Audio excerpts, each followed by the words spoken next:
ஆண்டோட வார்த்தைக்குள்ளாக நாம் கடந்து செல்ல போகிறோம். இன்றைக்கு தொடர் செய்தி இல்லை.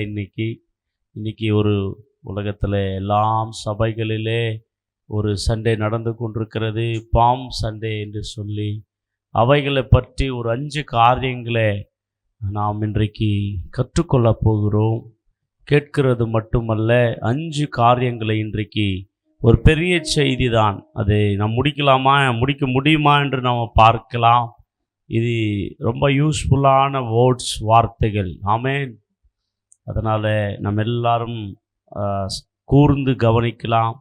முடிந்தவர்கள் இந்த வார்த்தைகளை எழுதி கொண்டு என்னோடு கூட நீங்கள் இதை கற்றுக்கொள்ள நான் உங்களுக்கு சொல்லுகிறேன். நான் நிற்பது நிர்மூலமாகாததும் தேவ கிருபையே, நான் உயிரோடு வாழ்வது சுகமோடு இருப்பது கிருபையே. நான் நிற்பது நிர்மூலமாகாததும் தேவ கிருபையே, நான் உயிரோடு வாழ்வது சுகமோடு இருப்பது கிருபையே. கிருபையே தேவா கிருபையே, கிருபையே தேவா கிருபையே, கிருபையே தேவா. எல்லா கரங்களை தட்டி சந்தோஷமா, கிருபையே தேவா கிருபையே, நான் நிற்பது நிர்மூலமாகாததும் தேவ கிருபையே, நான் உயிரோடு வாழ்வது சுகமோடு இருப்பது கிருபையே. நான் நிற்பது நிர்மூலமாகாததும். எல்லா கரங்களை தட்டி பாடுவோம்.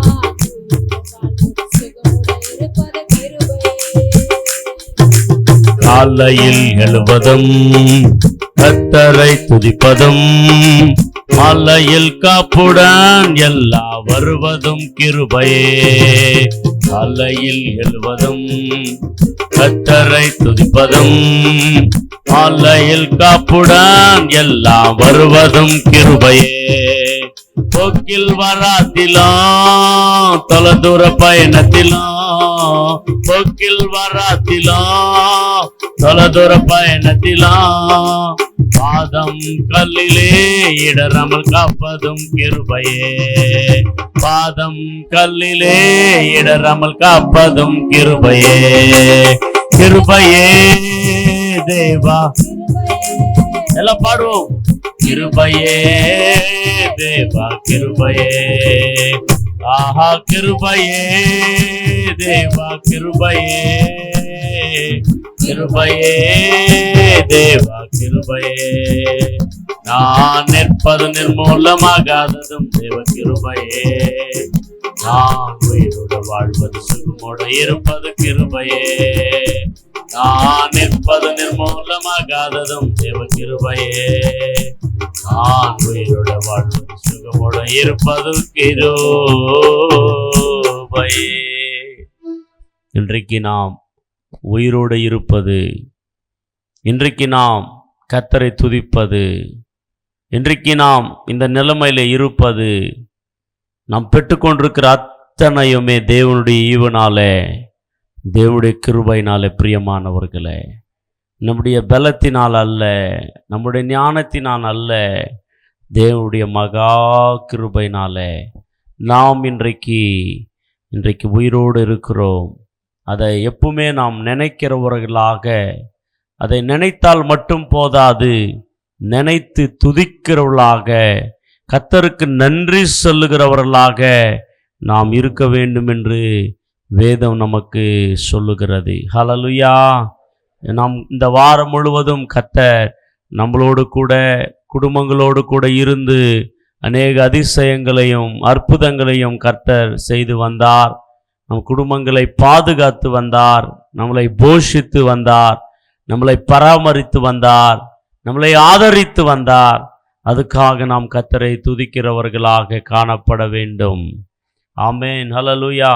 அவர் இல்லாமல் போயிருப்பார் என்று சொன்னால் இன்றைக்கு உயிரோடு இருந்து கர்த்தரை ஆராதிக்க முடியவே முடியாது. பிரியமானவர்களே, அதுக்காக தான் நாம் எப்பொழுதுமே நன்றி உள்ளவர்களாக கர்த்தரை துதிக்க வேண்டும் என்று வேதம் சொல்லுகிறது.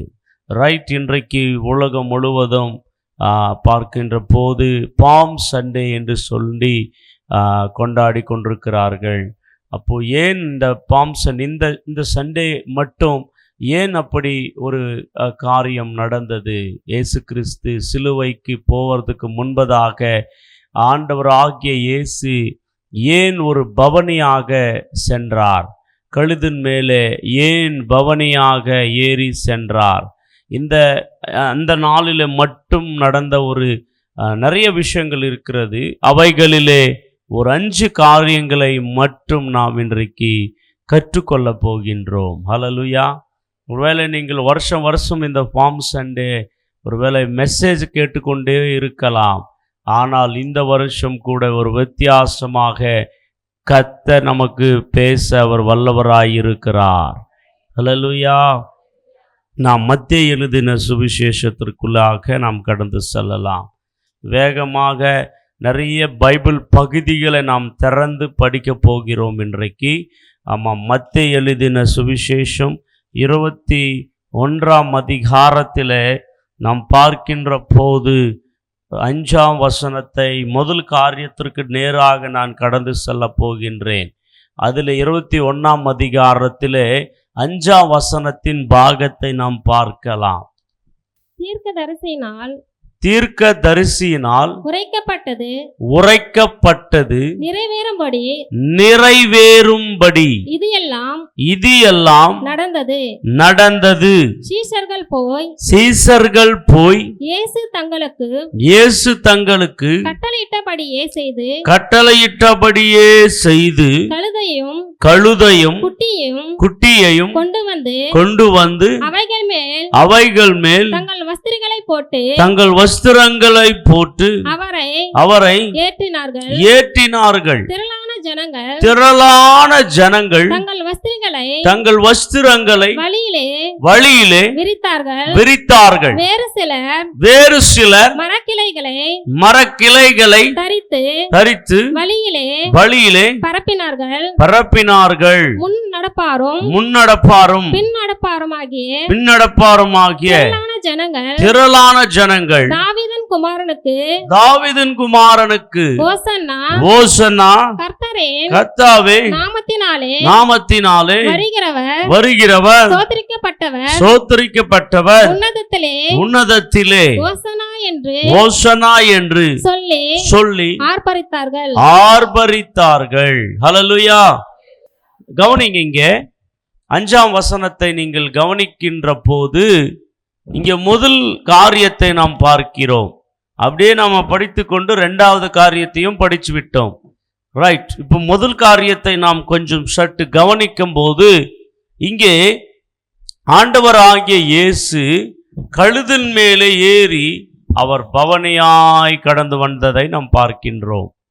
ஏன் ஆண்டவராகிய இயேசு தன் சீடர்களை அனுப்பி அந்த கழுது குட்டியை கொண்டு வாங்க, அதன் மேலே நான் பவனி செல்ல வேண்டும் என்று ஆண்டவராகிய தேவன் எதற்காக அந்த கழுது குட்டி மேலே ஏறி பவனி சென்றார் என்று சொன்னால், தீர்க்க தரிசனம் நிறைவேறும்படி. சொல்லுங்க, என்ன தரிசனம்? தீர்க்க தரிசனம் நிறைவேறும்படி. அப்படின்றால் என்ன அது காரியங்கள் என்று பார்த்தால், இயேசு இந்த பூமியிலே மாம்சத்தில் வெளிப்படாததுக்கு முன்னாடியே தீர்க்கதரிசியாகிய சகரியாவின் மூலமாக தேவன் இப்படி இயேசுவானவர் மெஸ்ஸையாவாக, கிறிஸ்துவாக, இரட்சகராக, மீட்பராக இந்த பூமியிலே பிறந்து அவர் வளர்ந்து சிலுவை மரணத்திற்கு முன்பாக ஆண்டவர் ஒரு கழுதின் மேல் ஏறி பவனியாய் செல்ல போகிறார் என்றதை இயேசு கிறிஸ்து இந்த பூமியிலே மாம்சமாய் வெளிப்படுவதற்கு முன்பாகவே அவருடைய இந்த பாம் சண்டே நாளிலே அவர் பவனியாய் செல்வதை அந்த இடத்திலே தீர்க்க தரிசனம் சொல்லப்பட்டிருக்கிறது. ஹல்லேலூயா. நீங்க தெலுங்குல பார்த்தீங்களா 4ஆம் வசனத்துல இருக்கிறது. 4ஆம் வசனத்துல அந்த வார்த்தை காணப்படுகிறது. ప్రవక్తల వలన చెప్పబడినది నెరవేరునట్లు ఇది జరిగెను. எது நடந்தது என்று சொன்னால், கழுதின் மேலே பவனியாய் செல்வது ஏசப்பா ஏதோ தச்சலா ஆரம்பிக்கல, இல்ல சுயமா ஆரம்பிக்கல, இல்ல சீஷர்கள் கழுதை குட்டி கூட்டுன்னு வந்து உக்காருங்க ஆண்டவரே நான் பவனியாக கூட்டு போறோம் அப்படின்னு தச்சலாக நடந்த ஒரு சம்பவம் கிடையாது. அது இயேசு இந்த பூமியிலே வருவதற்கு முன்பாகவே தீர்க்கதரிசியாகிய சகரியா இதை இயேசுவினுடைய பவனியை தீர்க்க தரிசனமாய் சொல்லியிருக்கிறார். ஏன் என்று சொன்னால் வேதம் முழுவதும் பிரியமானவர்களே வாக்குத்தத்தங்கள், உடன்படிக்கை, அது மட்டுமில்லை தீர்க்க தரிசனங்களாலே நிறைந்திருக்கிறது. உலகத்துல நிறைய புத்தகங்கள் இருக்கலாம், ஆனால் பைபிள்ல இருக்கிற மாதிரி தீர்க்க தரிசனம் வேற எந்த புத்தகத்திலும் கிடையவே கிடையாது. இந்த தீர்க்க தரிசனம் சொன்னப்பட்டது அப்படியே நிறைவேறி கொண்டிருக்கிறது. கிட்ட 3000 தீர்க்க தரிசனங்கள் இருக்கிறது. அத்தனை தீர்க்க தரிசனங்களிலே 2500 தீர்க்க தரிசனங்கள் நிறைவேறப்பட்டிருக்கிறது. இன்னும் இயேசுவின் 2ஆம் வருகைக்கு முன்னாடி ஒரு 500 தீர்க்க தரிசனங்கள் மட்டும் தான் நிறைவேறப் போகின்றது. ஆண்டவருக்கு சித்தமானால் வரப்போற காலங்களிலே என்னென்ன தீர்க்க தரிசனங்கள் இனி நிறைவேற வேண்டும் என்று உங்களுக்கு நான் பிரசங்கம் பண்ண போகின்றேன். எத்தனை தீர்க்க தரிசனங்கள் நிறைவேறினது பிரசங்கம் பண்ணிக்கலாம், ஒன்றும் பிரச்சனை இல்லை. ஆனா நிறைவேற போகின்ற தீர்க்க தரிசனங்களை பற்றி நாம் என்ன பண்ண போகின்றோம்? வருகிற நாட்களிலே நாம் ஆண்டவருடைய வார்த்தையை நாம் கற்றுக்கொள்ள போகின்றோம். ரைட், இது எந்த இடத்துல தீர்க்க தரிசனம் இருக்கிறது எடுத்து வாசிக்கலாம். சகரியா தீர்க்க தரிசன புத்தகம் 9ஆம் அதிகாரம் 9ஆம் வசனத்தை எடுத்துக்கொள்ளலாமா? சகரியா தீர்க்க தரிசன புத்தகம் 9ஆம் அதிகாரம் 9ஆம் வசனம் எல்லாரும் எடுத்துக்கொண்டு வாசிக்கலாம். சியோன் குமாரத்தியே மிகவும் களிக்கூறு, எருசலேம் குமாரத்தியே கம்பீரி, இதோ உன் ராஜா உன்னிடத்தில் வருகிறார். அவர் நீதியுள்ளவரும், அந்த ராஜா நீதியுள்ளவரும், ரட்சிக்கிறவரும், தாழ்மையுள்ளவரும், கழுதையின் மேலும் கழுதை குட்டியாகிய மரியின் மேலும் ஏறி வருகிறவருமாயிருக்கிறார். ஹல்லேலூயா. இங்கே ஒரு ராஜாவை பற்றி சொல்லப்பட்டிருக்கிறது. யார் அந்த ராஜா? அந்த ராஜா தான் இயேசு ராஜா. கழுதன் குட்டின் மேல் ஏறி வந்த இயேசு ராஜா. அந்த ராஜாவினுடைய குணாதிசயங்களை பற்றி இங்கே எழுதப்பட்டிருக்கிறது. அவர் நீதியுள்ளவரும், ரட்சிக்கிறவரும், தாழ்மையுள்ளவரும், கழுதையின் மேலே வருகிறவர். ஹல்லேலூயா. இந்த பூமியில நிறைய ராஜாக்கள் வந்திருக்கலாம், நிறைய ராஜாக்கள் வந்து பவனி சென்றிருக்கலாம். பட் இந்த ராஜாவுக்கு இருக்கிற குணங்கள் வேற எந்த ராஜாவுக்கும் இருக்காது. ஏனென்று சொன்னால் இந்த ராஜா நீதி உள்ளவர், நியாயாதிபதியாயிருக்கிறார். 2வது ரட்சிக்கிறவராயிருக்கிறார். 3வது நாம் பார்க்கின்றோம் தாழ்மையுள்ளவராயிருக்கின்றார். ஹல்லேலூயா. இந்த 9ஆம் அதிகாரம் 9ஆம் வசனம் தீர்க்க தரிசனம் நிறைவேறப்பட்டதுதான் அந்த பாம் சண்டே அன்றைக்கு. இயேசு இந்த தீர்க்க தரிசனத்தை நிறைவேற்றும்படியாக அப்படி கழுதின் மேலே ஏறி வந்தார்.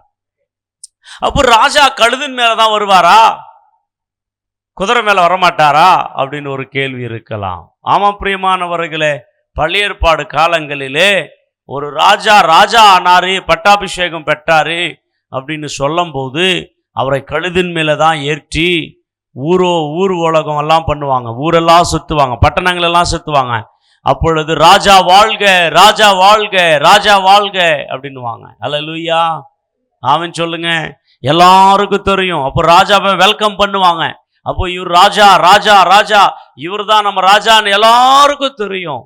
நீங்க பழைய ஏற்பாடு காலங்கள் ஸ்கிரிப்சர்ஸ் எல்லாம் நான் இப்போ சொல்றதுக்கு நேரம் இல்லாததுனால உங்களுக்கு போல நீங்க எல்லாமே சாலமோன் ராஜாவாகும்போது நீங்க பாருங்க, இப்படி ஒரு சில ராஜாக்கள் ஆகும்போது அவர்களை கழுதின் மேலே உட்கார வைத்து பவனியாய் கொண்டு போவார்கள். ஹல்லேலூயா. ஆமா பிரியமானவர்களே, அதுக்கு அர்த்த காலங்கள் தான் குதிரைகள் பயன்படுத்தப்பட்டது. அதுக்கு முன்னாடி கழுதுகள் தான் ராஜா பவனி செல்வதற்கு யூஸ் பண்ணாங்க. அப்ப ஏன் கழுதின் மேல ஒருத்தர் ஏறினாரு அப்படின்னும் போது அது எதை குறிக்கிறதுன்னு சொன்னா, இவர் உண்மையாகவே ராஜா தான் என்று குறிப்பதற்காக தான் அந்த தீர்க்க தரிசனம் நிறைவேறும்படி கர்த்தராகிய இயேசு கழுதின் மேல் ஏறினார். ஆமென் சொல்லுங்க. ஆனா இயேசு இரண்டாம் வருகையில கழுதின் மேல வரப்போகிறது இல்லை, அவர் வெள்ளை குதிரையின் மேல வரப்போகின்றார். ஆமென் சொல்ல மாட்டீங்களா?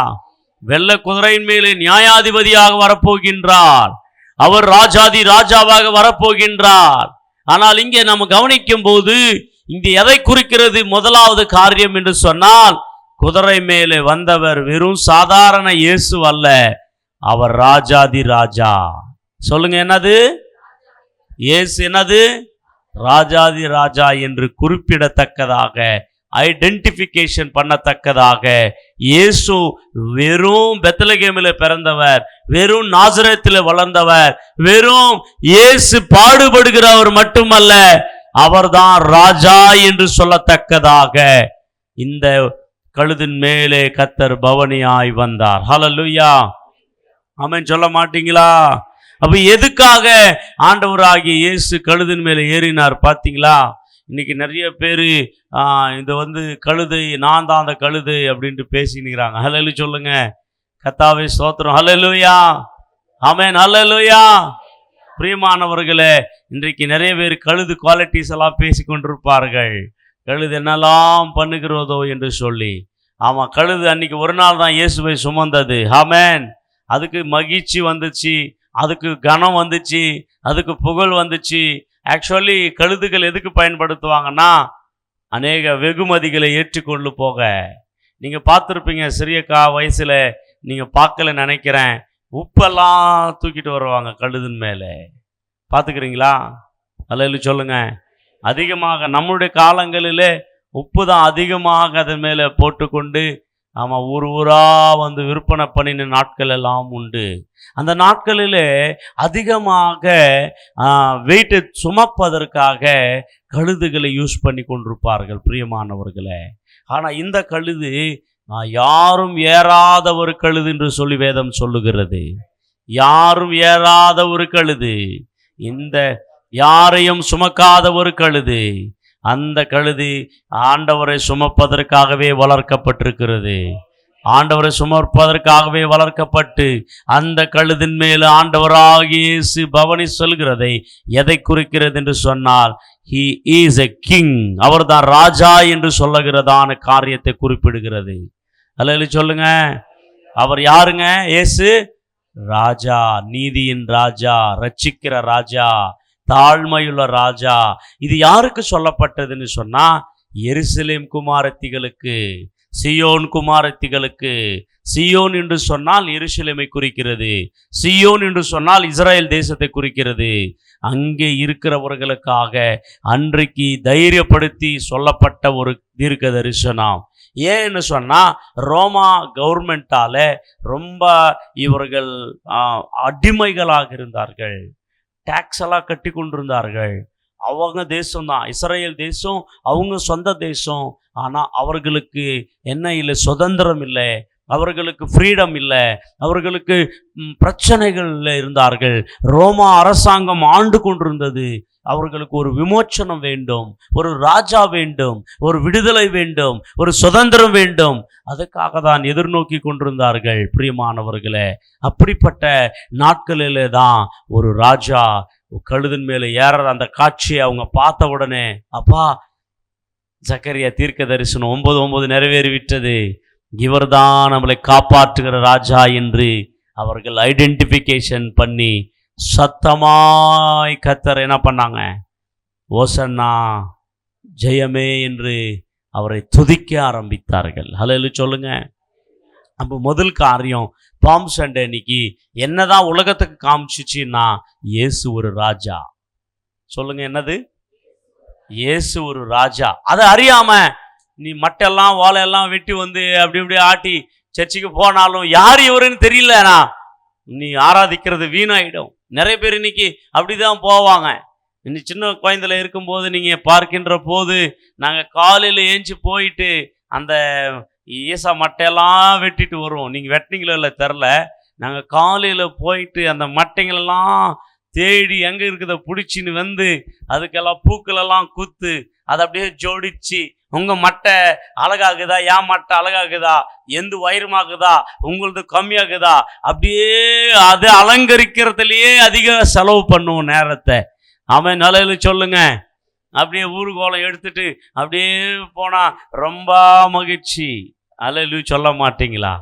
ஆனா யாருக்கு பண்ணினுக்கிறோம், எதுக்கு பண்ணினுக்கிறோம், இது எப்படி நடந்துச்சு, என்ன எந்த காரியத்திற்காக நடந்துச்சுன்னு மட்டும் தெரியாது. அதை மட்டும் கேட்காதீங்க. அல்லேலூயா சொல்லுங்க. ஆனா ஒண்ணு மட்டும் தெரியும், இதை எடுத்துட்டு போனோம்னு தெரியும்.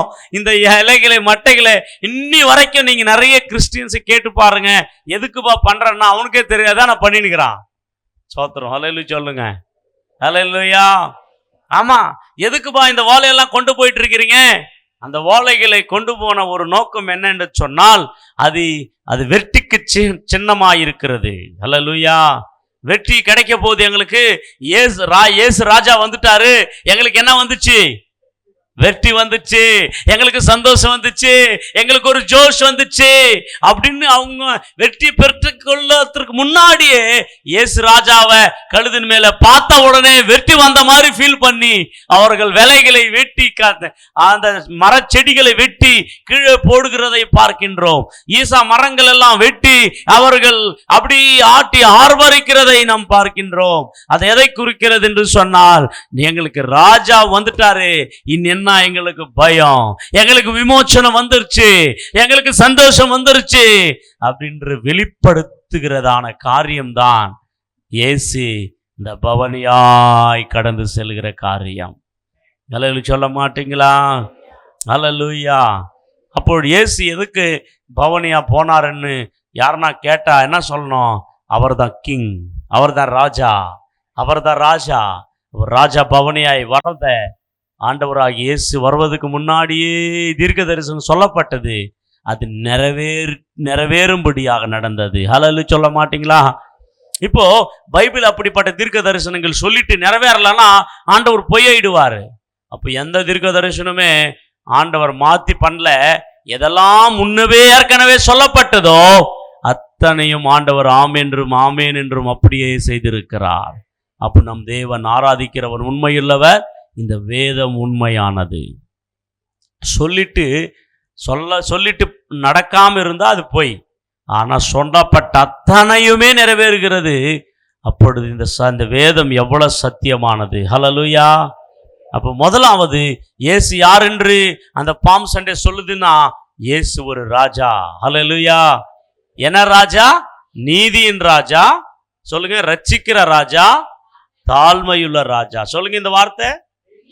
நீதியின் ராஜா, ரட்சிக்கிற ராஜா, தாழ்மையுள்ள ராஜா அப்படின்னு சொல்ல வைக்குது.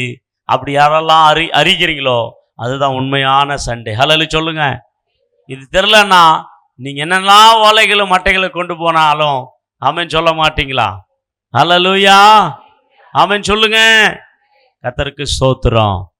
முதலாவது காரியம், இயேசு நீதியின் ராஜா.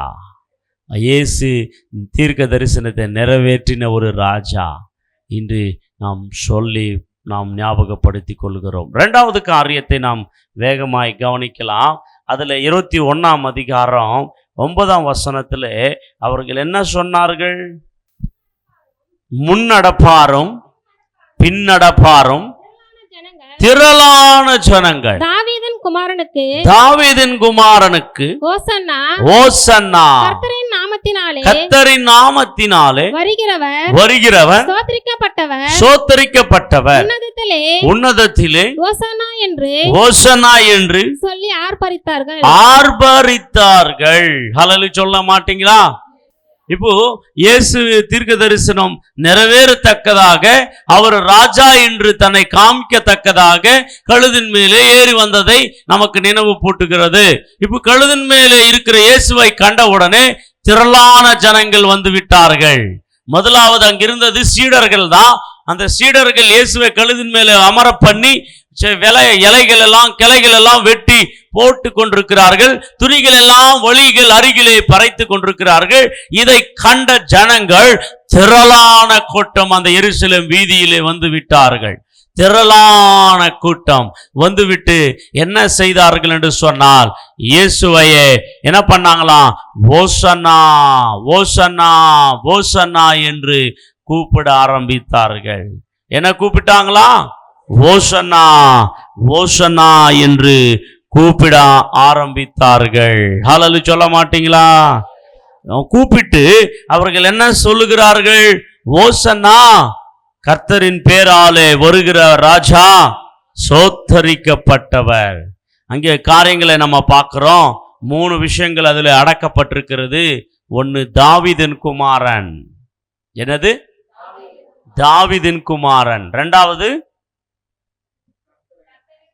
கர்த்தரின் நாமத்தில் வருகிறவர் சோத்தரிக்கப்படத்தக்கவர். 3 காரியம் இருக்குது. உன்னதத்திலே ஓசன்னா. ஹல்லேலூயா சொல்ல மாட்டீங்களா? ஏமா 3 விஷயங்களை நாம் கவனிக்கணும். முதலாவது தாவீதின் குமாரன். முதலாவது யாரு? இயேசு யாருங்க? தாவீதின் குமாரன் அப்படின்னு சொன்ன உடனே தாவீது எங்க ஏசப்பா பெற்றாரு அப்படின்னு கேட்க போறீங்க. ஹல்லேலூயா சொல்லுங்க. ஐயோ, தாவீது சாலமோனை தானே பெற்றார், தாவீது எங்க ஏசப்பாவை பெற்றெடுத்தார் அப்படின்னு நீங்க கேட்க போறீங்க. அப்படி அல்லது அந்த வம்சத்தில் இயேசு பிறந்தார். ஹல்லேலூயா. நீங்க மத்தேயு 1ஆம் அதிகாரம் 1ஆம் வசனத்தை நீங்கள் வாசிக்கின்ற போது, மத்தேயு 1ஆம் அதிகாரம் 1ஆம் வசனத்தை வாசிக்கலாம். ஆபிரகாமின் குமாரனாகிய தாவீதின் குமாரனான இயேசு கிறிஸ்துவனுடைய வம்ச வரலாறு. ஹல்லேலூயா சொல்ல மாட்டீங்களா? ஆமா, ஒரு மனுஷன் பைபிளை படிச்சுனே இருந்தானா. பைபிளை படிச்சு கொண்டிருக்கும் போது இந்த உலகத்திலே இல்லாத சத்தியம் எல்லாம் பைபிளுக்கு இது அப்படின்னு ரொம்ப சந்தோஷம் அடைஞ்சானா. அப்போ சந்தோஷம் அடையும் போது பாஸ்டர் கிட்ட வந்தானா. பாஸ்டர், பைபிளில் இருக்கிற மாதிரி வேற எந்த புத்தகத்திலும் இருக்காத பாஸ்டர், அவ்வளோ அற்புதமான பிரம்மாண்டமான சத்தியங்கள் எல்லாம் எழுதப்பட்டிருக்கிறது என்று சொன்னானா. அப்போ பாஸ்டர் கேட்டாராம், என்னப்பா அப்படியேப்பட்ட சத்தியத்தை எல்லாம் தெரிஞ்சுக்கினேன், நாங்கள் காலகாலமாக பைபிளை படிச்சுன்னுக்கிறோம், எங்களுக்கு ஒரு அற்புதமா தெரியலையே, என்னதான் சத்தியத்தை நீ அறிஞ்சிட்ட, என்னதான் ஒரு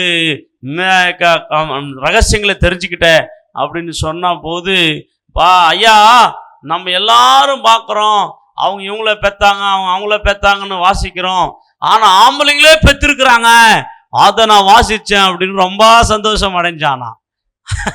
ஹல்லேலூயா சொல்லுங்க. மத்தேயு 1ஆம் அதிகாரத்தை நீங்க வாசிச்சீங்களா, ஆபிரகாம் இவரை பெற்றாரு, தாவீது அவரை பெற்றாரு, இவங்கள பெற்றாரு இப்படின்னு வாசிக்கும் போது, பெண்கள் தான் பிள்ளைங்களை பெப்பாங்களே, ஆனா ஆண்களையும் பெக்கிறத பைபிள்ல எழுதியிருக்கேன்னு சொல்லி சந்தோஷம் அடைஞ்சானா. ஆடா மடையனே. ஹல்லேலூயா சொல்லுங்க. ஹல்லேலூயா. ஆண்கள் பெற்கிற பிள்ளைகளை பெற்றார்கள் அல்ல, அவருடைய வம்சத்துல வந்தார்கள் என்று எழுதப்பட்டது. பைபிள் அப்படி கூட புரிஞ்சுன்னு சந்தோஷம் அடைய இருக்கிறாங்க பாருங்களா. ஹல்லேலூயா சொல்ல மாட்டீங்களா? ஹல்லேலூயா. கவனிங்க, ஆபிரகாமின் வம்சத்திலிருந்து தாவீது வந்தாரு, அந்த தாவீதின் வம்சத்திலிருந்து தான் ஜீசஸ் வந்தாரு. அதை குறிப்பிடறதுக்காக தான் தாவீதின் குமாரன் என்று எழுதப்பட்டிருக்கிறது. ஏன் அப்படி தாவீதின் குமாரன் என்று எழுதப்பட வேண்டும் என்று சொல்லி பார்த்தால், தாவீது ஒரு யூதருக்கு ராஜா. அப்ப ராஜா எந்த குடும்பத்தில் பிறக்கணும்? ராஜ குடும்பத்தில், ராஜரிகம் குடும்பத்தில் தான் பிறக்கணும். அப்ப இயேசு ராஜா, தாவீது ராஜாவா இருக்கிறதுனால அந்த வம்சத்திலிருந்து இயேசு ராஜாவும் பிறந்தார். ஹல்லேலூயா சொல்லுங்க. அதுக்கு தான் இயேசப்பாவுக்கு யூதா கோத்திரத்தின் சிங்கம். சொல்லுங்க, என்னது? யூதா கோத்திரத்தின் சிங்கம். ஆமாங்க பிரியமானவர்களே, இயேசு யூதா கோத்திரத்தில் வந்தார்.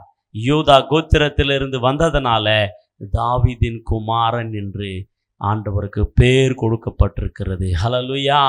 அதனுடைய அர்த்தம் தாவீது பெற்றார் என்று அல்ல, தாவீதின் வம்சத்திலிருந்து இயேசு இந்த மாம்ச சரீரத்தில் இந்த பூமியில பிறப்பதற்காக அந்த வம்சத்தில் வருவார் என்பதை ஆண்டவர் ஏற்கனவே முன்குறித்திருந்தார்.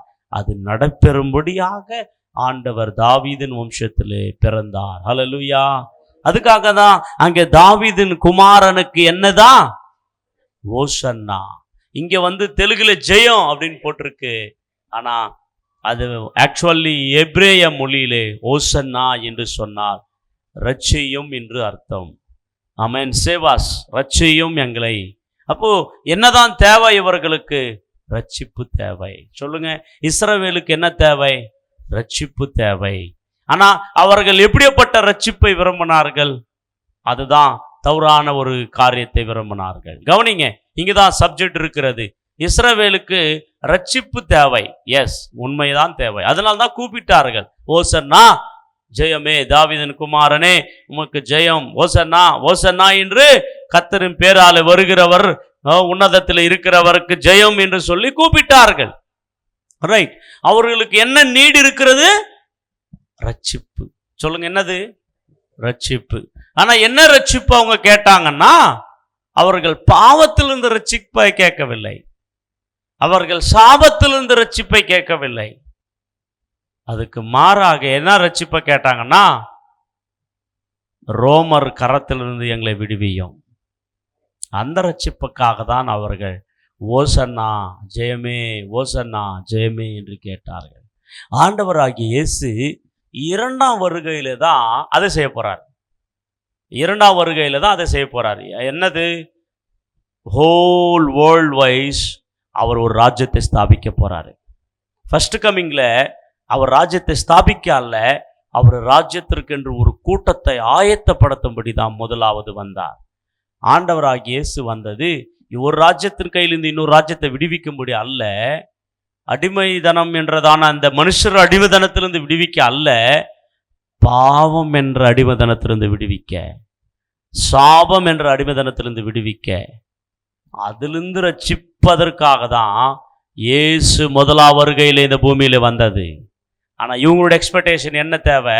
பாவத்தில் அல்ல, சாபத்தில் அல்ல, எங்களுக்கு ரோமருடைய கரத்திலிருந்து ஒரு விமோச்சனம் வேண்டும். அதுக்கு தான் அவங்க என்ன பண்ணாங்க? சொல்லுங்க, ஓசன்னா ஜெயமே. ராஜா பார்த்த உடனே கழுதின் மேலே அவங்களுக்கு ஒரு சந்தோஷம் வந்துச்சு. எங்களுக்கு இன்னும் ஒரு வெற்றி தான், எங்களுக்கு விமோச்சனம் தான், எங்களுக்கு ஒரு ராஜ்யம் வரப்போகுது, இயேசு ராஜா வந்துட்டாரு. அதுக்காக தான் தாவீதின் குமாரன் என்று சொல்லி பாடினார்கள். அதுக்குதான் கர்த்தரின் பேராலே வருகிறவர் சோத்தரிக்கப்படத்தக்கவர் என்று பாடினார்கள்.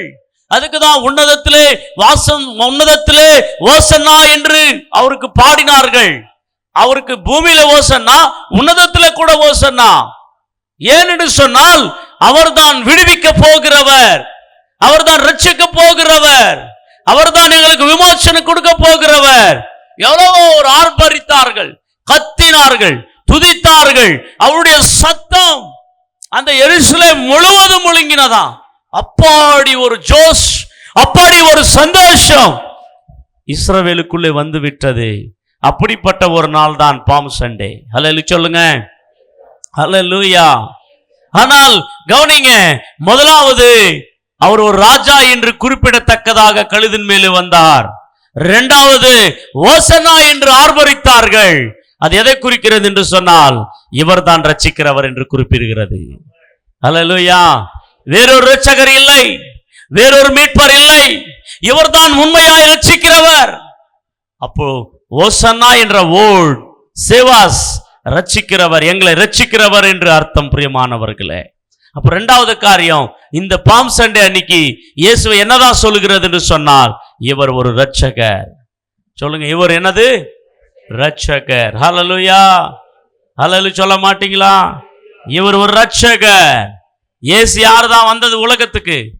ரட்சகர் தான் வந்தார். உண்மைதான். இயேசு பிறக்கும் போது சொல்லப்பட்டது, இவர் உலகத்தில் இருக்கிற எல்லாரும் ரட்சிக்கும்படி வந்தார். மத்தேயு 1 அதிகாரம் 21 வசனத்திலே சொல்லுகிறது. Matthew chapter 1 verse 21. அவள் ஒரு குமாரனை பெறுவாள், அவருக்கு இயேசு என்று பெயரிடுவாள். ஏனெனில் அவர் தமது ஜனங்களின் பாவங்களை நீக்கி அவர்களை ரட்சிப்பார் என்றான். ஹல்லேலூயா. இயேசுக்கு என்னதான் பேர்? இரட்சகர். இயேசு என்றால் என்ன பெயர்? அப்ப இயேசு எதற்காக ஒரு குமாரனாய் பிறந்தார்? கன்னியா மரிய வயிற்றில் எதற்காய் பிறந்தார்? ரட்சிக்கும்படி பிறந்தார். ஆனா என்ன ரட்சிப்பு கொடுக்கும்படி? பாவத்திலிருந்து ரட்சிப்பு கொடுக்கும்படி, சாபத்திலிருந்து ரட்சிப்பு கொடுக்கும்படி. புரிஞ்சுச்சுங்களா? இயேசு பிறந்த ஒரே ஒரு நோக்கம், ஒரு ராஜ்யத்தின் கையிலிருந்து ரட்சிக்க அல்ல, இன்னொரு ராஜ்யத்தின் கையிலிருந்து விடுவிக்க அல்ல. அது இரண்டாம் வருகை. அந்த தீர்க்க தரிசனம் இரண்டாம் வருகை. இரண்டாம் வருகையிலே முழு உலகத்தை அவரே அரசாள போகிறார். அவரே ராஜாவாக அரசாள போகிறார். அவரே நீதிபதியாக அரசாள போகிறார். அத ஃபர்ஸ்ட் கமிங்ல அவங்க எக்ஸ்பெக்ட் பண்ணிட்டாங்க. அல்லேலூயா சொல்லுங்க. ஃபர்ஸ்ட் கமிங்ல ஜீசஸ் இரட்சகர் தான், அதுல எந்த மாற்றம் கிடையாது. இயேசு பாலகனாய் பிறந்து வரும்போது வந்தது கூட இரட்சகர் தான். ஆனால் எதிலிருந்து ரட்சிப்பு கொடுக்கும்படி என்று சொன்னால் பாவத்திலிருந்து ரட்சிப்பு கொடுக்கும்படி. அல்லேலூயா. இப்போ ஒரு ராஜ்யம் ரெடி ஆவதுக்கு முன்னாடி அந்த ராஜ்யத்தின் ஆட்களை ரெடி பண்ணணும். திருப்பி தான் ராஜ்யத்தை ஆண்டு ரெடி பண்ண போகிறார். அல்லேலூயா. ஆனா இவங்க எக்ஸ்பெக்ட் பண்ணது, நாங்க எப்படினா இருக்கட்டும், எங்களுக்கு ஒரு ராஜ்யம் வந்துடணும். தோத்துரும். ஆண்டவர் அப்படி அல்ல, முதல் மக்களை ரெடி பண்ணோம், ரெண்டாவது மக்கள் வாழ்ற ராஜ்யத்தை ரெடி பண்ணோம். அப்பதான் ஃபர்ஸ்ட் வந்தது இயேசு மக்களை ரெடி பண்றதுக்காக. அப்போ மக்கள் எப்படி ஆயிட்டு இருந்தாங்க? உலகத்தில் இருக்கிறவங்க பாவத்துல போயிட்டு இருந்தாங்க, பாவத்துல வாழ்ந்துட்டு இருந்தாங்க. அந்த பாவத்தின் அடிமதனத்திலிருந்து வெளியே வர வேண்டும் என்று சொல்லிதான் இயேசு முதலாவது வருகையிலே வந்தார். யோவான் சுவிசேஷத்திலே அதை ஆழமாக கர்த்தர் சொல்றதை நாம் பார்க்க முடிகிறது. வாசிக்கலாம் வாங்க. யோவான் எழுதின சுவிசேஷம் 8ஆம் அதிகாரத்திலே அந்த வசனத்தை நாம் பார்க்கின்ற போது, யோவான் எழுதின சுவிசேஷம் 8ஆம் அதிகாரம், அதுல நீங்கள் வாசிக்கலாம், 34ஆம் வசனத்தை வாசிக்கலாம். இயேசு அவர்களுக்கு பிரதியுத்தரமாக பாவம் செய்கிறவன் எவனோ பாவத்துக்கு அடிமையா இருக்கிறான் என்று மெய்யாகவே உங்களுக்கு சொல்லுகிறேன். அடிமையானவன் என்றைக்கும் வீட்டிலே நிலைத்திரான், குமாரன் என்றைக்கும் நிலைத்திருக்கிறான். ஹல்லேலூயா. இங்கே ஆண்டவராகிய இயேசு யூதர்களோடு பேசுறார். இந்த சாப்டர்ல யூதர்களோடு பேசும்போது, சத்தியத்தை அறிவீர்கள், சத்தியம் உங்களை விடுதலையாக்கும் என்று சொல்றார்.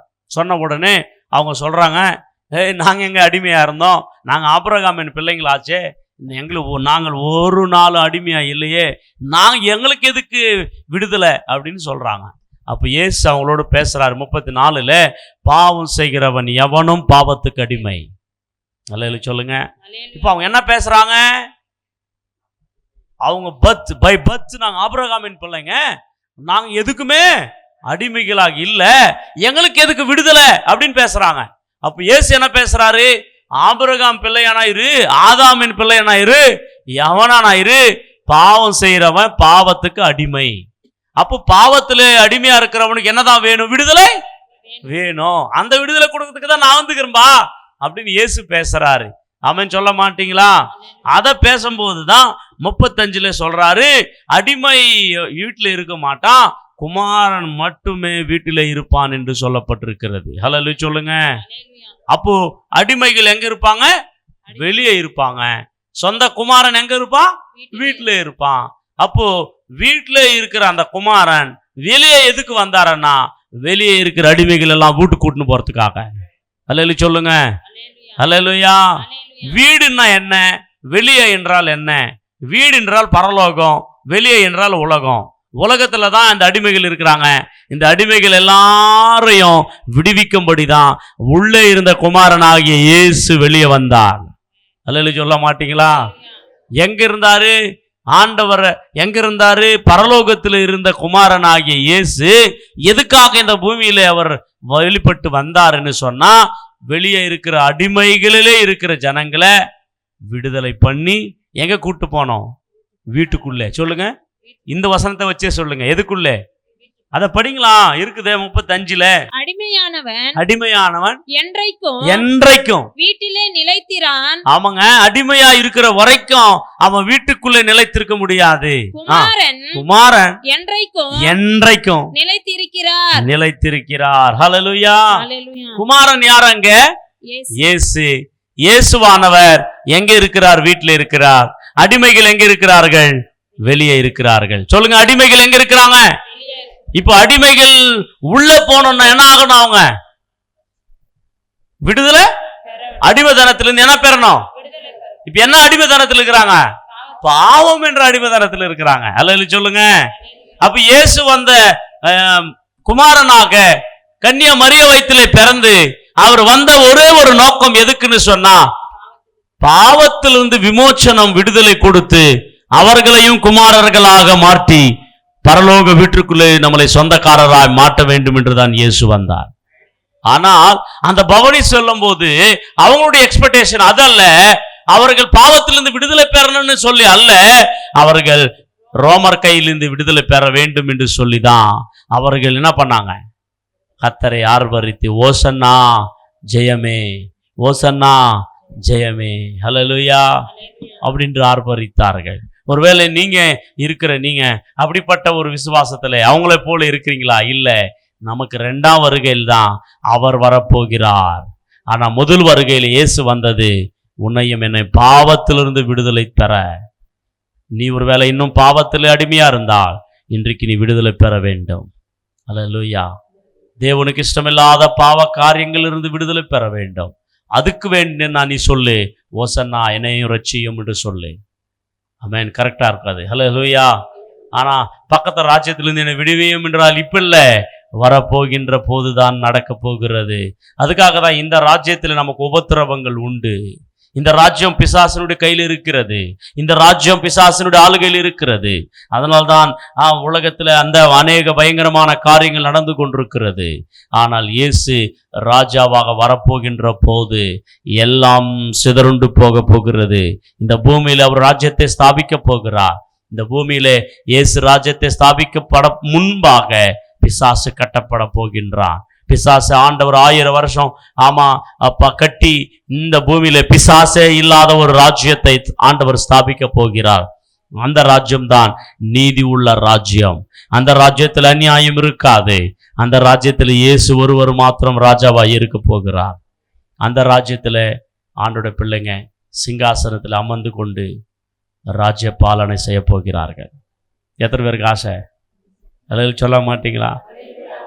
இந்த ராஜ்யத்தில் நீ நான் பண்ண முடியாது, ஆனால் அந்த ராஜ்யத்தில் பண்ண போகின்றோம். எத்தனை பேர் ஆமென் சொல்றீங்க? அந்த ராஜ்யத்திலே ஏசப்பா கூட நாம் இருக்க போகின்றோம். இப்ப இருக்கிற ராஜ்யம் எல்லாம் அநியாயம் நிறைந்த ராஜ்யங்கள். இப்ப இருக்கிற ராஜ்யம் எல்லாம் பாவம் நிறைந்த ராஜ்யங்கள். நீதிக்கு இடமில்லை, நியாயத்துக்கு இடமில்லை, நன்மைக்கு இடமில்லை. எல்லாம் அநியாயங்கள், பிரச்சனைகள், போராட்டங்கள். பிரியமானவர்களே, நேற்று ஒரு ரிசல்ட் கூட வந்துச்சு பார்த்தீங்களா? பிரவீன் பகடாலா அவர் ட்ரிங்க் அண்ட் டிரைவ்ல செல்ஃப் ஆக்சிடென்ட்ல செத்துட்டாருன்னு போட்டாங்க. அது எப்போ வரும்னு தெரியும் எங்களுக்கு. அல்ல சொல்லுங்க, அது எப்போ வரும்னு தெரியும். பிரியமானவர்களே, அவருடைய சத்தியத்தை, அவருடைய பிரசங்கத்தை, அவருடைய சுவிசேஷத்தை எப்படியாவது டெஸ்ட்ராய் பண்ணணும். ஏன்னா அவர் பண்ணதெல்லாம் இப்படிதான் இருக்கும், இப்படிதான் நடந்திருப்பாரு அப்படின்ட்டு கிறிஸ்டியானிட்டி எல்லாம் டைவர்ட் பண்றதுக்காக பண்ணப்பட்ட காரியம். நல்ல கவனிங்க, பிரவீன் பகடாலா என்ற தேவ மனுஷன் குடிக்கிறவர் அல்ல, குடிக்கிறவர் அல்ல. ஹல்லேலூயா சொல்லுங்க, ஹல்லேலூயா. ஆமாங்க, குடித்து ஊழியம் பண்ணுகிறவர் அல்ல. அதை முதலாவது புரிஞ்சுக்காங்க. ஏன்னா இது ப்ரீ பிளான்டு மர்டர்ன்னு சொன்னா கவர்மெண்ட் ஃபெயிலியர் ஆயிடுச்சு. ஆமாம், கிரைஸ்தவர்களுக்கு அகைன்ஸ்டா இருக்கிறாங்கன்னு சொல்லி அப்படி எல்லா ஜனங்களும் ஒன்னாயிடுவாங்க, யூனிட்டி அப்படின்ட்டு அவங்களுடைய மைண்டை குழப்பதற்காக அவர் குடித்து பார்க்க ஷாப்புக்கு போயிட்டு வைன்ஸ் வாங்கி இப்படி எத்தனைலாம் விழுந்தார் என்று சொல்லி ஒரு சினிமா ஆக்ட் பண்ற மாதிரி எல்லாம் பண்ண வச்சு அத்தனை காரியங்கள் போலியானது, பொய்யானது என்று சொல்லி உண்மையாகவே நான் அறிவிக்கிறேன். ஹல்லேலூயா. ஏன்னா கிறிஸ்டியானிட்டிய வேறு வழியில நடத்தும்படிக்கு பேசும்படிக்காக பண்ணப்பட்ட காரியம். ஆனா நான் சொல்லட்டும், கர்த்தர் நீதி உள்ள நியாயாதிபதி. அவர் சும்மா இருக்க போகிறது இல்லை. ஆனா ஒருவேளை இன்னைக்கு இப்பத்துக்கு ஒன்றும் நடக்காம இருக்கலாம். நீங்க ஆந்திராவிலே என்ன நடக்க போகின்றதோ நீங்கள் கொஞ்ச நாட்களுக்கு முன்பாக பார்க்க போறீங்க. என்ன நடக்க போகிறதோ. ஹல்லேலூயா. கர்த்தருடைய வல்லமை என்னதோ, கர்த்தருடைய நியாயம் என்னதோ, கர்த்தருடைய கிரிகள் என்னதோ ஆண்டவர் செய்ய அவர் ரெடியா இருக்கிறார். Wait and see. நீங்க பயப்படக்கூடாது. ஹல்லேலூயா. ஆனா நான் என்ன சொல்ல வரேன்னா, இப்படிப்பட்ட கொலைகள், இப்படிப்பட்ட மடஸ் எல்லாம் நிறைய நடக்கும்.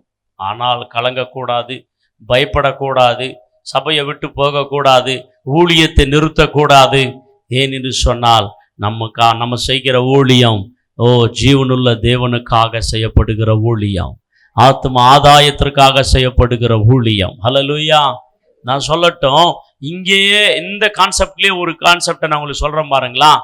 ஏசப்பா பாம் சண்டே அன்னைக்கு குதிரை கழுதின் மேலே ஏறி பவனியா வந்த உடனே எல்லாரும் ஓசன்னா ஓசன்னா ஓசன்னா இன்னும் ஆர்ப்பரித்த அதே ஜனங்கள் இயேசுவை பிடிச்சிட்டு பிலாத்து கிட்ட போய் நிற்க வைக்கும் போது பிலாத்து கேட்கிறாரு, இவர் என்னதான் பண்ணலாம் அப்படின்னு சொல்லி கேட்கும்போது அதே ஜனங்கள் சொல்றாங்க, இவரை சிலுவையில போடுங்கள்.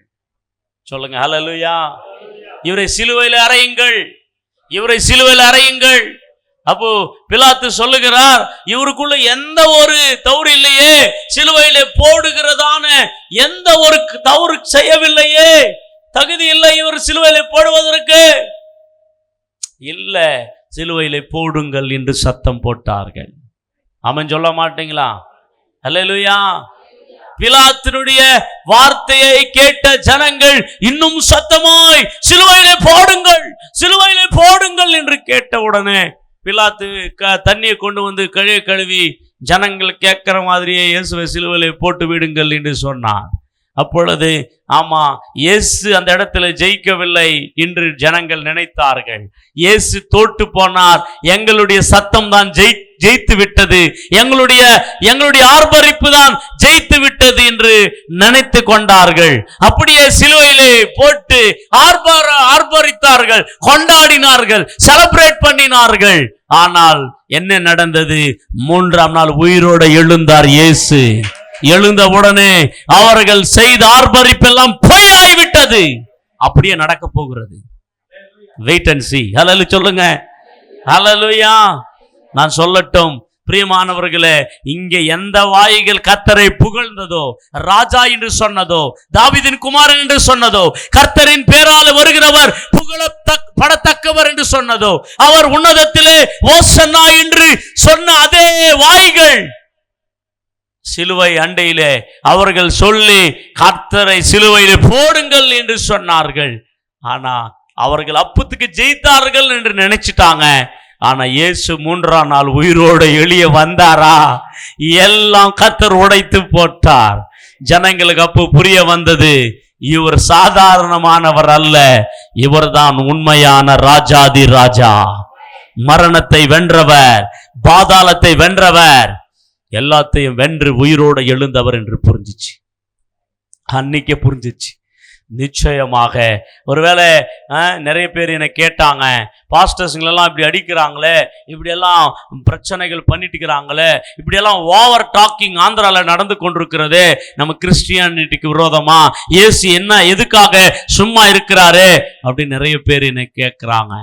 நான் சொல்லட்டும், ஆண்டவர் அவர்களுக்காக ஒரு பை சான்ஸ் கொடுத்துருக்கிறார். எவ்வளோ பேசுறீங்களோ பேசுங்கடா, எவ்வளோ ஆடுறீங்களோ ஆடுங்கடா, எவ்வளோ பண்றீங்களோ பண்ணுங்கடா. ஒரு நாள் ஆண்டவர் இறங்கி வரப்போகின்ற போது நடங்க போகிறது.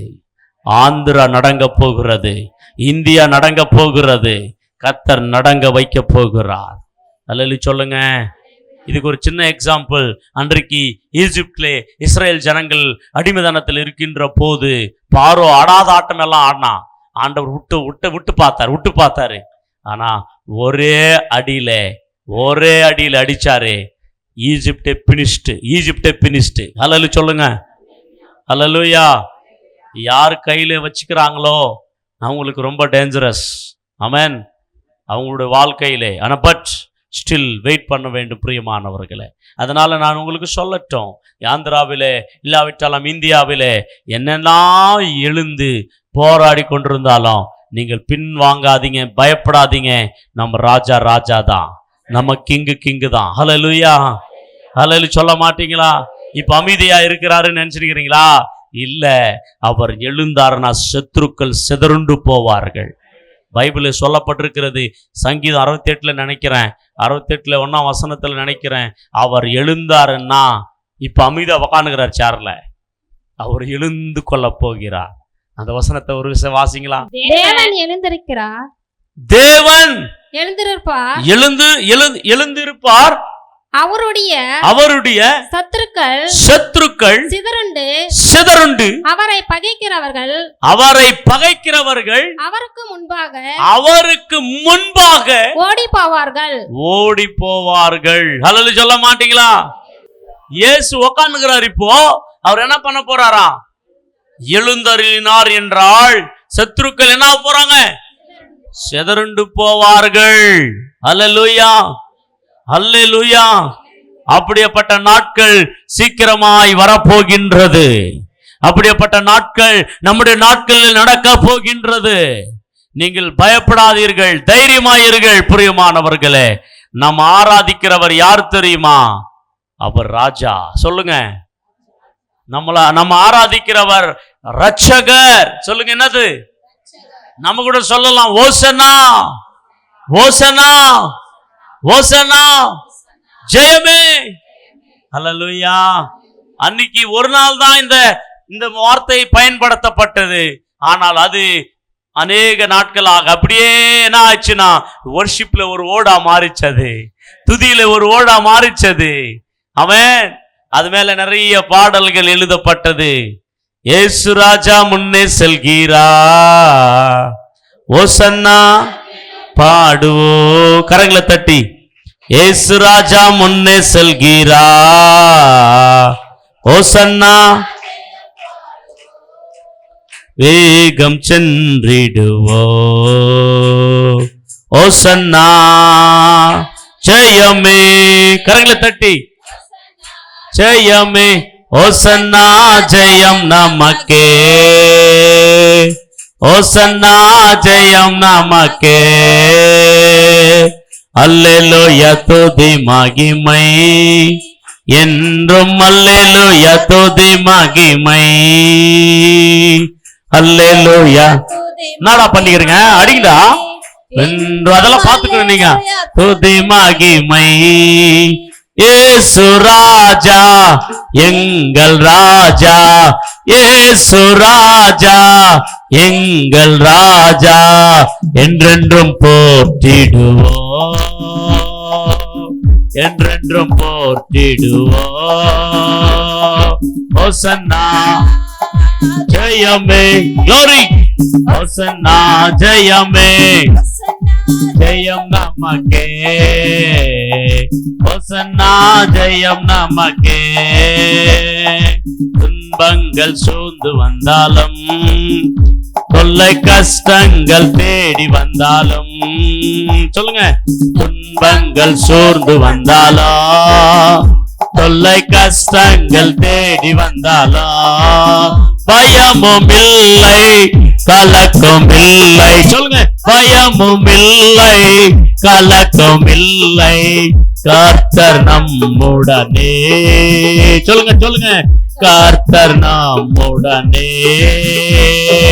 ஓசன்னா ஜெயமே, ஓசன்னா ஜெயம் நமக்கே, ஓசன்னா ஜெயம் நமக்கே, ஓசன்னா ஜெயம் நமக்கே,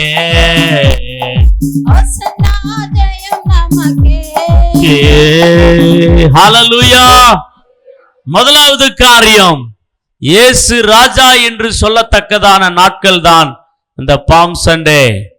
இரண்டாவது, இயேசு ஒரு இரட்சகர், இயேசு ஒரு இரட்சகர் என்று சொல்லப்பட்ட ஒரு நாள் தான் பாம் சண்டே. ஹல்லேலூயா. நாம் வேகமாய் மூன்றாவது காரியத்திற்குள்ளே கடந்து செல்லலாம். வேகமாய் வாங்க பிரியமானவர்களே. மத்தேயு எழுதின சுவிசேஷம் 21ஆம் அதிகாரத்தை திருப்பிக் கொள்ளலாம் வேகமாக. மத்தேயு 21ஆம் அதிகாரத்திலே அப்படி பாடிக்கொண்டிருக்கிறார்கள். 10ஆம் வசனம்.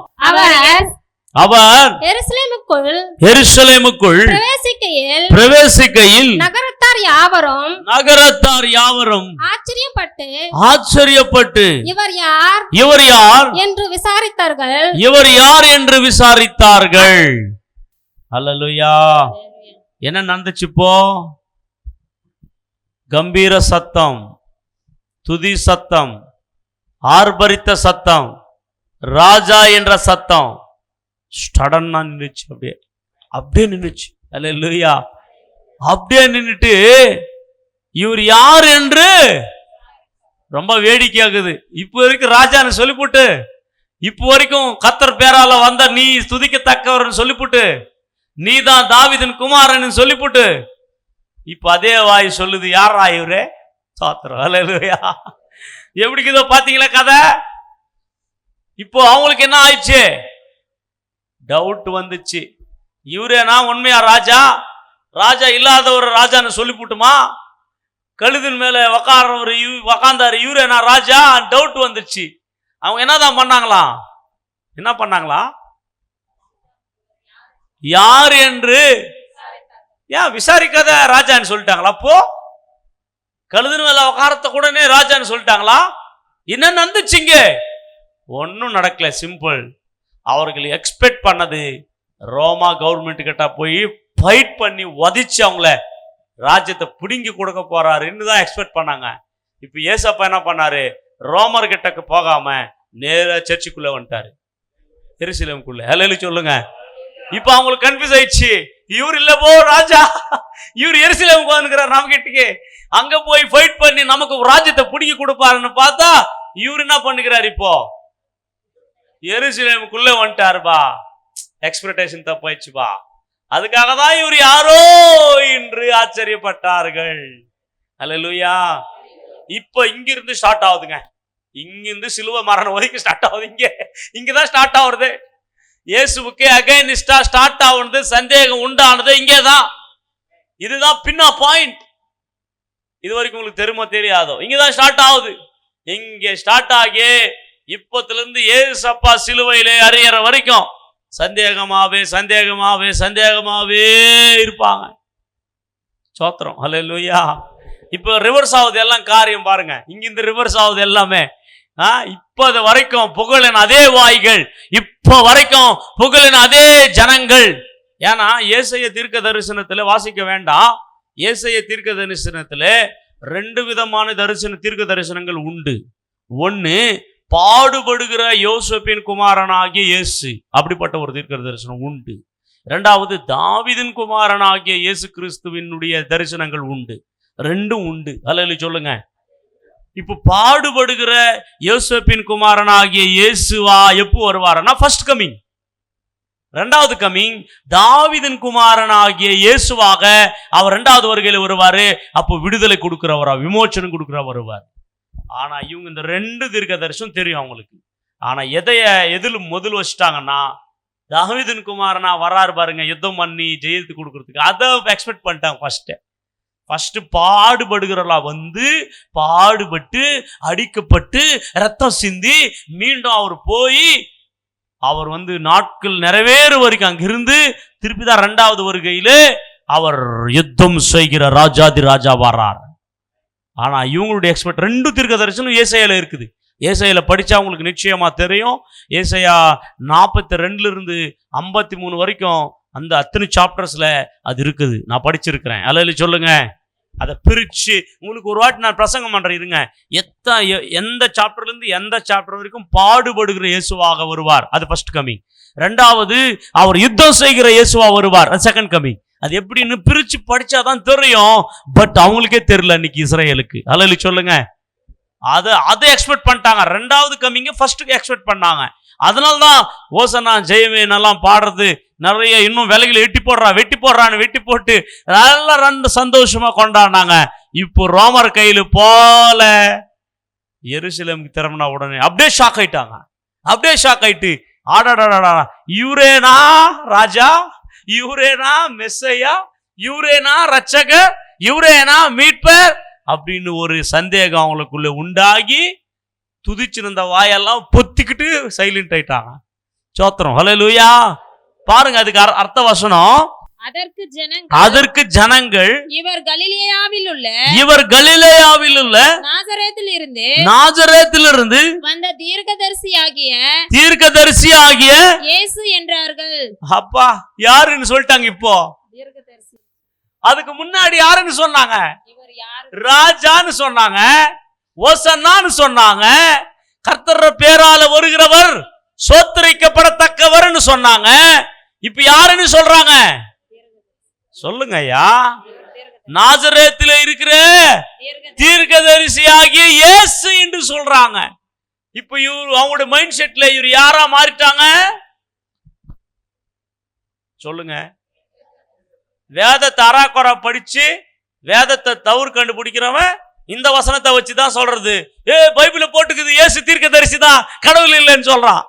டேய் முட்டாள், இவர்கள் கன்ஃபியூஸ் ஆகி சொன்னதுரா. நீ கன்ஃபியூஸ் ஆகி சொன்னதை எடுத்து இயேசு தீர்க்கதரிசின்னு சொன்னா அவங்க முட்டாள் மாதிரி நீயும் முட்டாள் தான். சோத்திரம், ஹல்லேலூயா. அதுக்கு முன்னாடி இயேசுவை என்னதான் சொன்னாங்க? அவங்க ராஜான்னு சொன்னாங்க. ஹல்லேலூயா சொல்லுங்க. ஹல்லேலூயா சொல்ல மாட்டீங்களா? இயேசுவை யார் மரித்தாங்களா? ஓசன்னா ஜெயமேன்னு சொன்னாங்களா? தாவீதின் குமாரன் ஆண்டவர் இயேசுன்னு சொன்னாங்களா? ஆனா இப்ப என்ன சொல்றாங்க? வாய் மாறி போச்சு, பேச்சு மாறி போச்சு. அவங்க எக்ஸ்பெக்டேஷன், நிறைய பேர் அப்படிதான் இன்னைக்கு. அவங்க நினைச்சது நடக்கலன்னா ஏசப்பா வேணா இவரு, ஆமா ஏசு, அதுக்கு முன்னாடி ஏசப்பா தான், இப்போ ஏசப்பா வேணா இருக்கிறாரா அவரு போட்டோம்? மடையனே இருக்கிறாரா? ஹல்லேலூயா சொல்லுங்க.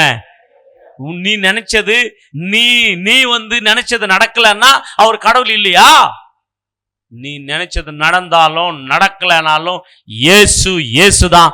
தேவன் தான். அவர் மாறாதவர். அவர் God is unchanging God. அது வேதத்தை படிச்சவனுக்கு தான் தெரியும். அது அந்த மகத்துவம் என்னவோ, அந்த சக்தி என்னவோ, அந்த சப்ஜெக்ட் என்னவோ. மேல போறவனுக்கு ஒன்றும் தெரியாது. ஹல்லேலூயா சொல்லுங்க. புரிஞ்சுச்சிங்களா? இயேசுதான் தெய்வம், இயேசுதான் ராஜா, இயேசுதான் ரட்சகர், இயேசுதான் மீட்பர். அதுல எந்த சந்தேகமும் கிடையாது.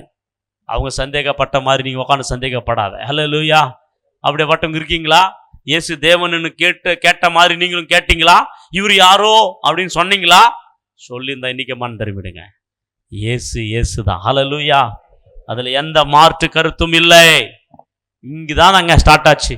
இயேசு தேவன் அல்ல அப்படின்ற ஒரு மனப்பான்மை அவங்களுக்குள்ள வந்து தீர்க்கதரிசி, ஒரு தீர்க்கதரிசி தான் அப்படின்ட்டு இங்கிருந்து அகைனஸ்ட் பண்ண ஆரம்பிச்சுட்டாங்க.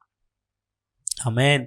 அப்போ முதலாவது காரியம், இந்த பாம் சண்டே அன்னைக்கு இயேசு ராஜா என்று அவர்களே சொன்னாங்க. ரெண்டாவது, அவர் ரட்சகர் என்று சொன்னாங்க. சொன்ன அதே வாய் என்ன சொல்லிச்சு? இப்போ ஐயோ இவர் ஒரு தீர்க்கதரிசின்னு சொல்லிச்சு. ஹல்லேலூயா.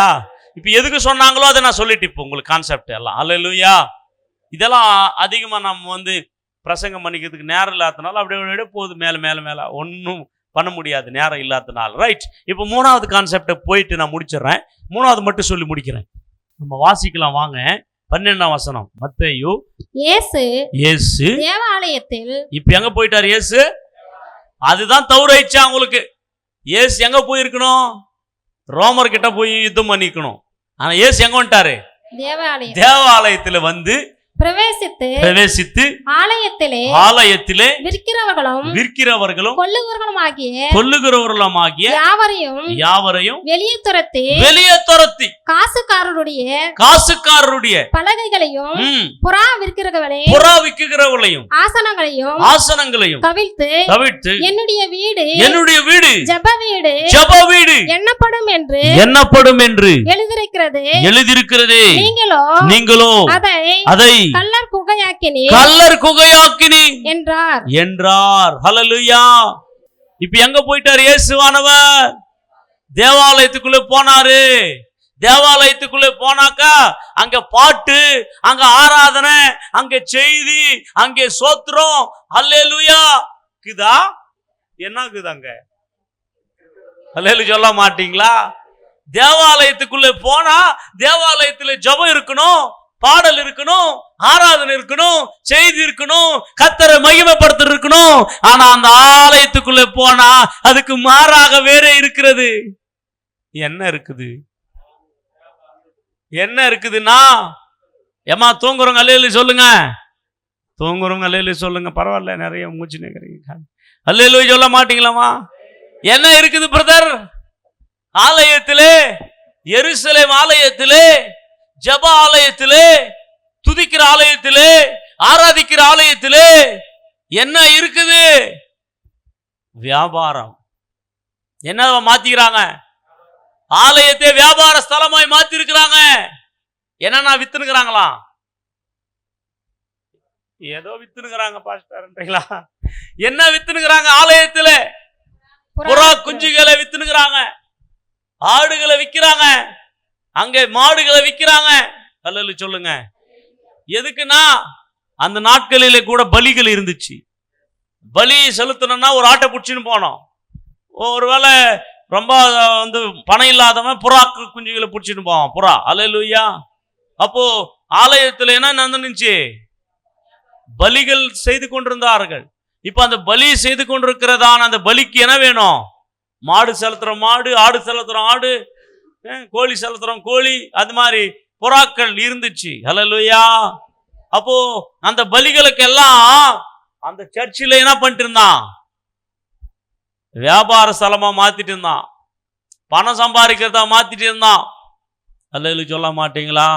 இன்னைக்கும் நிறைய சபையில நடக்குது, வியாபார ஸ்தலமா மாத்துறாங்க இன்னைக்கு சபைகளை. ஆமா, அல்லேலூயா. இருக்குதா? நிறைய சர்ச்சில் இன்னைக்கு வியாபார இடமாய் மாறி இருக்கு. இன்னைக்கு நிறைய சபைகளில் நிறைய போட்டிகள், பொறாமைகள். இன்னைக்கு நீயா பெரியவன், நானா பெரியவன், நீ எட்டா நான் எட்டா, நான் சின்னவனா நீ பெரியவனா, நீ துண்டுறியா நான் துண்டுறனா. அல்லேலூயா சொல்ல மாட்டீங்களா? இன்னைக்கு சபைகளுக்குள்ளே இருக்க வேண்டியது இல்லை. இன்னைக்கு அன்னைக்கு இருந்த சபைகள், அன்னைக்கு இருந்த தேவாலயம் மாதிரி நிறைய சர்ச்சில் இன்றைக்கு காணப்படுகிறது. அல்லேலூயா. ஆமா, ஒரு பாஸ்டர் சொல்றாங்க, பாஸ்டரு வட்டிக்கு காசு கொடுக்குறாராம். சோத்திரம். அல்லேலூயா. அது யாரு கொடுக்குறாராம்? விசுவாசிகளுக்கே கொடுக்குறாராம். நல்ல வியாபாரி தான் அவரு. சோத்திரம். நல்ல வியாபாரி, சூப்பர். அல்லேலூயா சொல்லுங்க. ஆமென் சொல்ல மாட்டீங்களா? நல்ல வியாபாரம் நடக்குது. ஆமா, உனக்கு மாடு பூச்சி கொடுக்குறவா, உனக்கு ஆட்டோ பூச்சி கொடுக்குறவா. சோத்திரம். அல்லேலூயா. நீ மாசம் இதை கட்டு, நான் அதை கட்டு, இன்னைக்கு உனக்கு டியூ வாங்கி கொடுக்குறவா, உனக்கு டியூ போட்டு கொடுக்குறவா.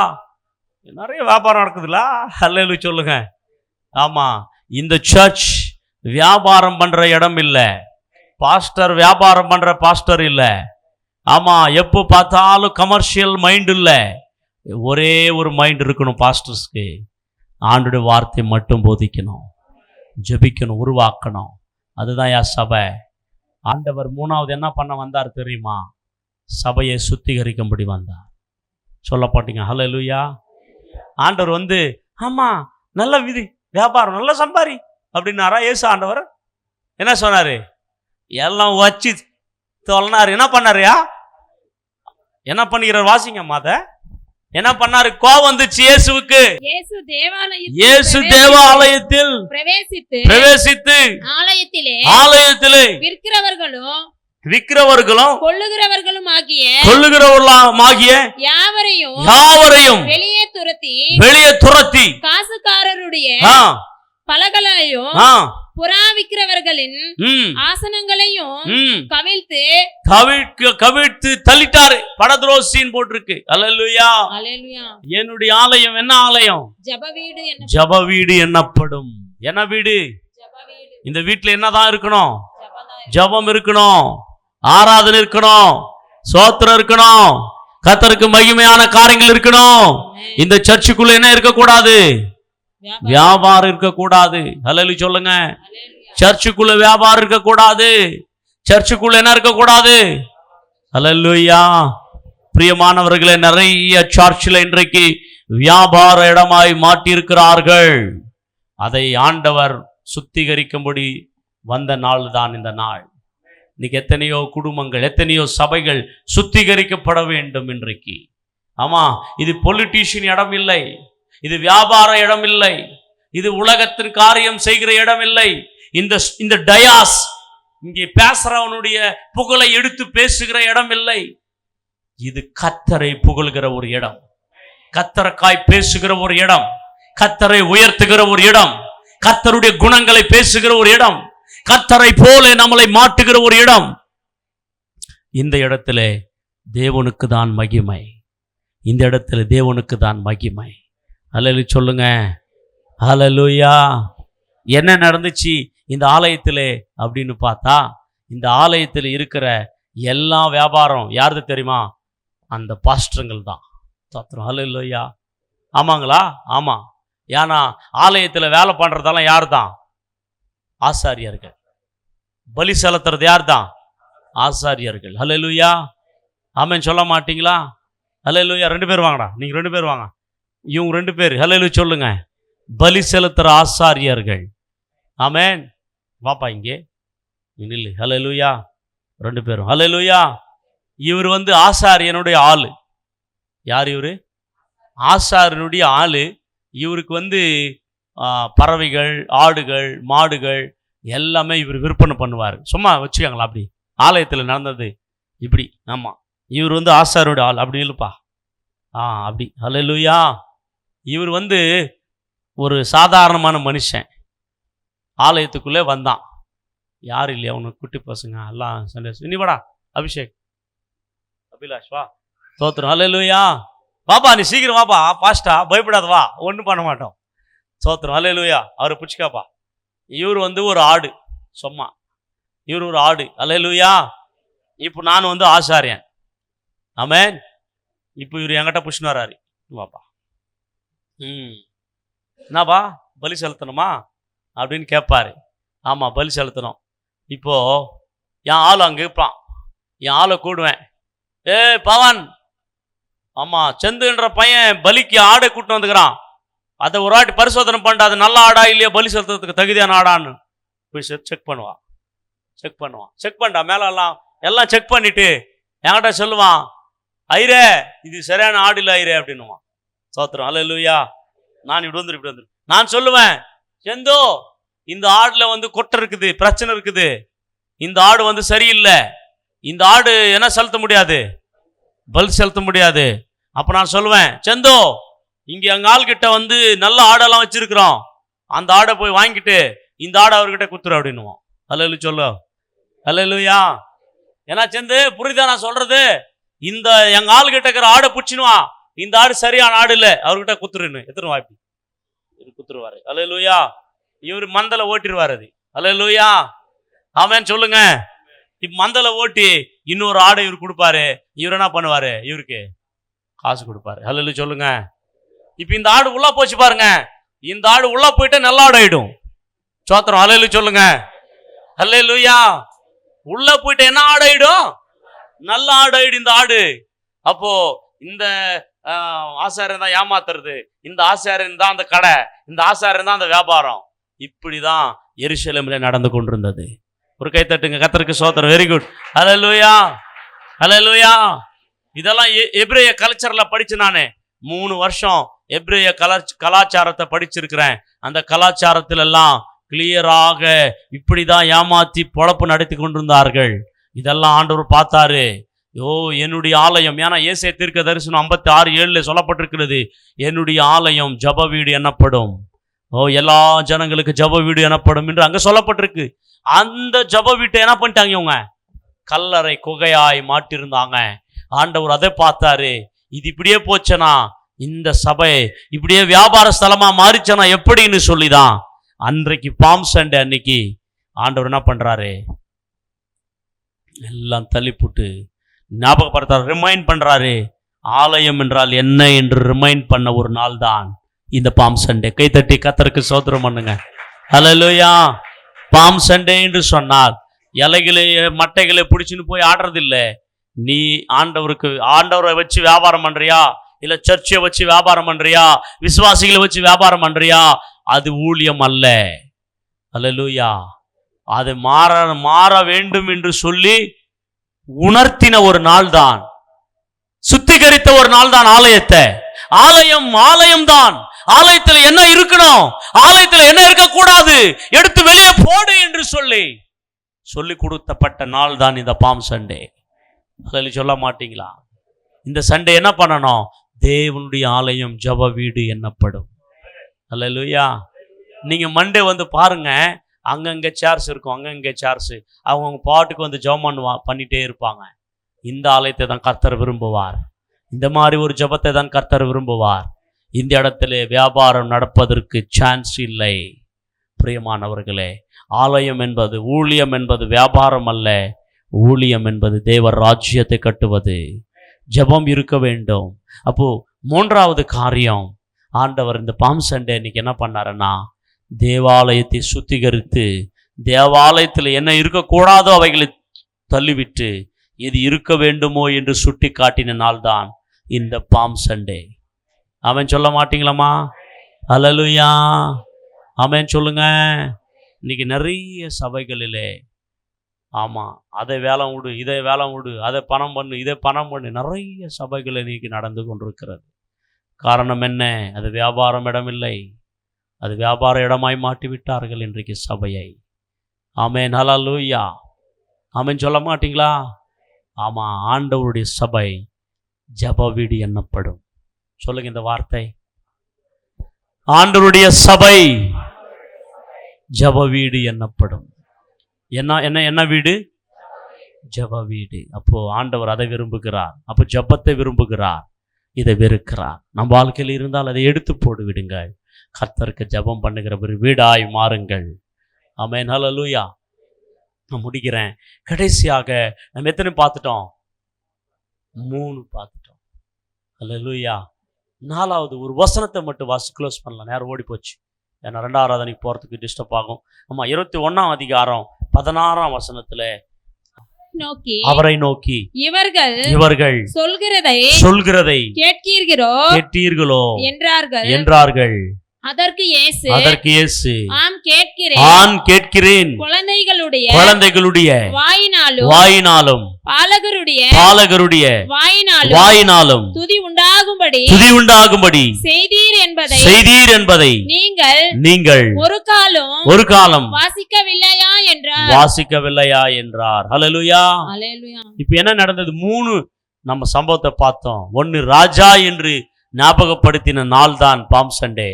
2வது இரட்சகர் என்று ஞாபகப்படுத்தின நாள் தான் பாம் சண்டே.